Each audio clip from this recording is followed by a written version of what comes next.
Assalamualaikum warahmatullahi wabarakatuh. Selamat pagi, kembali lagi bertemu dengan Pak Guru.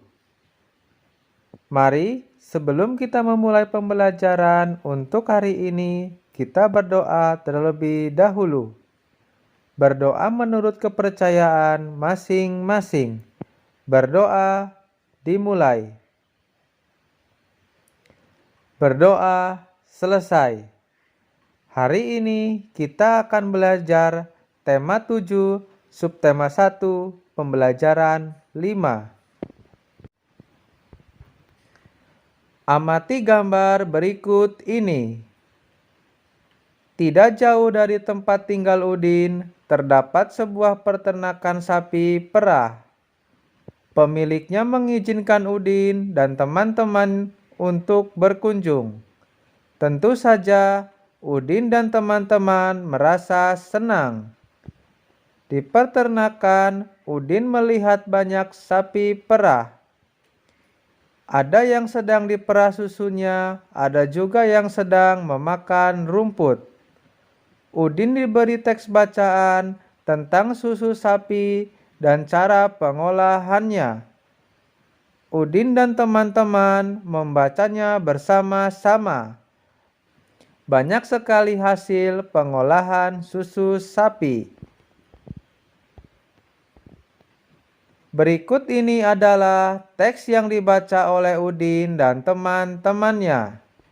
Judulnya adalah Pengolahan Susu Sapi.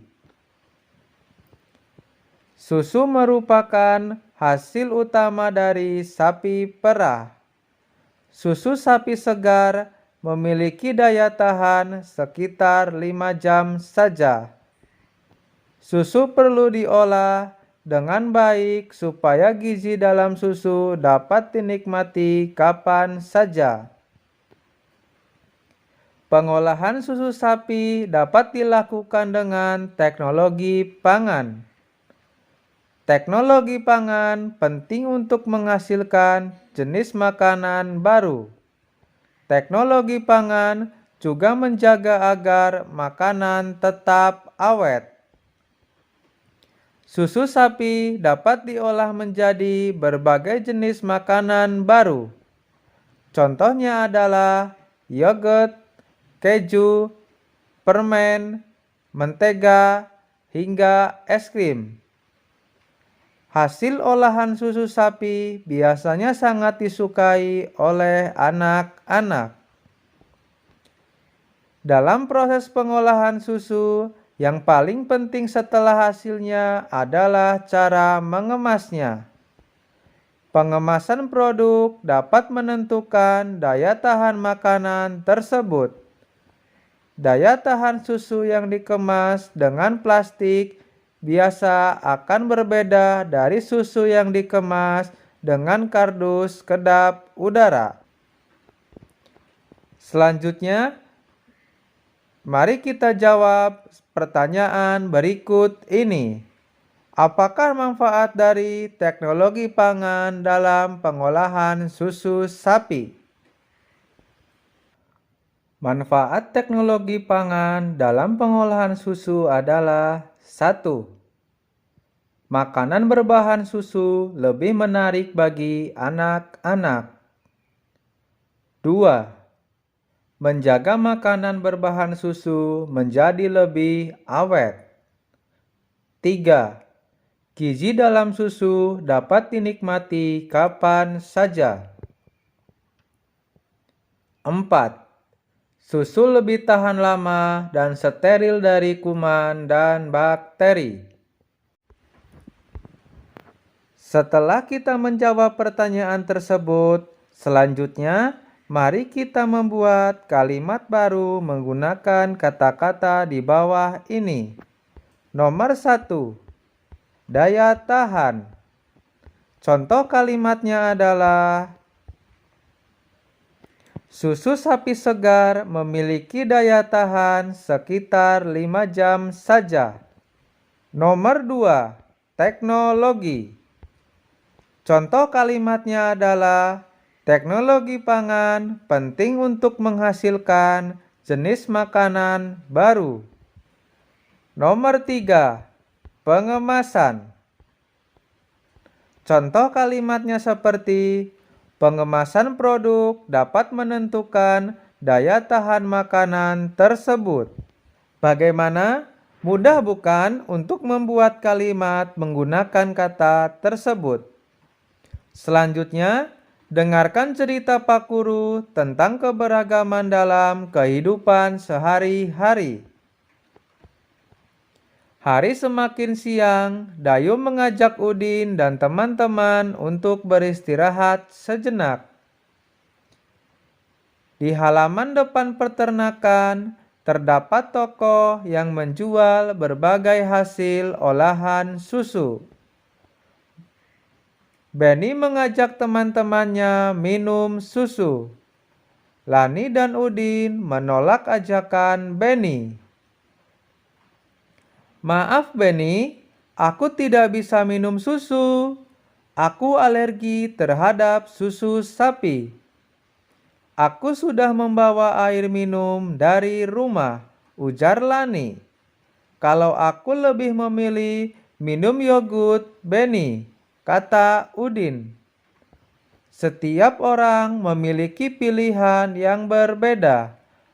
Benny menghargai pilihan teman-temannya. Benny tidak marah walaupun ajakannya ditolak. Dari cerita Pak Guru dapat kita simpulkan bahwa setiap individu memiliki kebiasaan dan kesukaan yang berbeda-beda. Sifat dan ciri setiap individu juga amat beragam. Beragam artinya bermacam-macam. Dengan memahami keberagaman atau macam-macam sifat dari ciri-ciri setiap individu, sifat tenggang rasa dalam diri kita akan terasa. Tenggang rasa artinya kita dapat menghargai perasaan orang lain. Setelah itu, Benny merasa haus. Dia ingin membeli susu. Benny melihat susu disimpan dalam berbagai kemasan. Lihatlah gambar di bawah ini. Ada kemasan A, B, dan C. Masing-masing isi susu dalam kemasan tersebut juga berbeda. Kemasan A diisi dengan susu yang terdapat dalam kemasan B. Seperti pada gambar di bawah ini. Berarti volume kemasan A adalah sama dengan 2 kemasan B. Kemudian kemasan A diisi dengan air yang terdapat dalam kemasan C. Berarti volume kemasan A sama dengan 4 kemasan C. Maka volume A, B, dan C berbeda. Kemasan susu merupakan satuan volume tidak baku. Bagaimana? Apakah kalian paham dengan penjelasan dari Pak Guru? Pak Guru harap kalian dapat memahami penjelasan dari Pak Guru.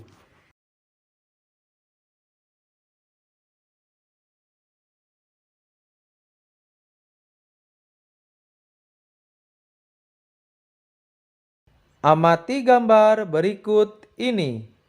Terdapat 3 kemasan susu yang berbeda ukuran. Tentu saja, jika ukurannya berbeda, volume susu dalam kemasan tersebut juga berbeda.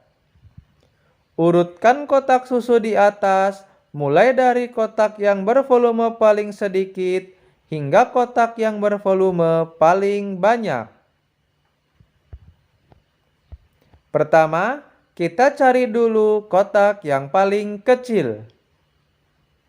Tentu saja, dalam kemasan tersebut volumenya juga sedikit.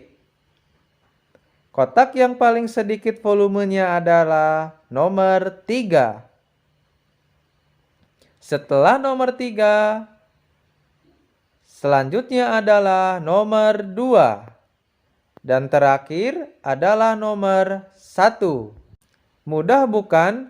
Cara untuk mengurutkan kotak susu bervolume paling sedikit hingga kotak yang bervolume paling banyak. Selanjutnya, silakan kerjakan soal berikut ini.